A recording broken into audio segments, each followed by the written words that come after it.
እንደ ህዝብ እምነቱንም ማህበራዊ ልዩንታውንም ጣጥለን ሴት ቀሚስ ስር የመጠለላችን ነገር ይገርመኛል።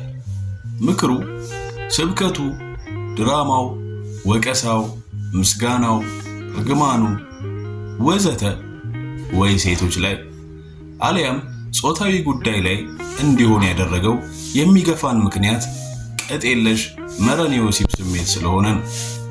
ሰበቡ ብዙ ቢሆንም ምክንያቱ ይሄው ነው። አንዱ ጨካኝ፣ ሌላው አዛኝ፣ አንዱ አጥቂ፣ ሌላው ተከላካይ ሆኖ ያው ቀሚሱ ስር ነው። ቲክቶክ ላይ 10 ቪዲዮ በተከታታይ ስክሮል እያደረጋችሁ ተመልከቱ። ፌስቡክ ላይ ልጥፎችን አንብቡ፣ ሪልስ ተመልከቱ። ስንቱ ስለ ወሲብ ወይም ጾታዊ ጉዳይ ጋር የተያያዘ ነው። ዩቲዩብ፣ ኢንስታግራም የሃይማኖት ስብከቶችን ሳይቀር ተመልከቱ። ሴት ወንድ፣ ሴት ወንድ፣ ትዳር፣ ተፋቱ፣ ተጋቡ፣ ጡቷ፣ ቂጧ፣ ቀልዱ፣ አሽሙሩ፣ የሐኪም ምክሩ፣ ግጥሙ፣ ምክሩ፣ ሁሉም ስለ ወሲብ። ወሲብ አንድ የህይወት ክፍል ነው። ምንድነው ሁሉን ነገራችንን ትተን እሱ ላይ የጣለን? ምንድነው ያደረቀን?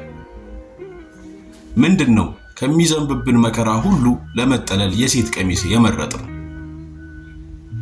ተጠልለንም የበሰበስነው ለምንድን ነው? ያገኙት ቀሚስ ስር እየተንጋጉ መሰብሰብ። በሆነ ምክንያት የሰው ገመና ይገለበልን እንጂ ተንጋግተን እዛው ነን፣ አንጸየፍም።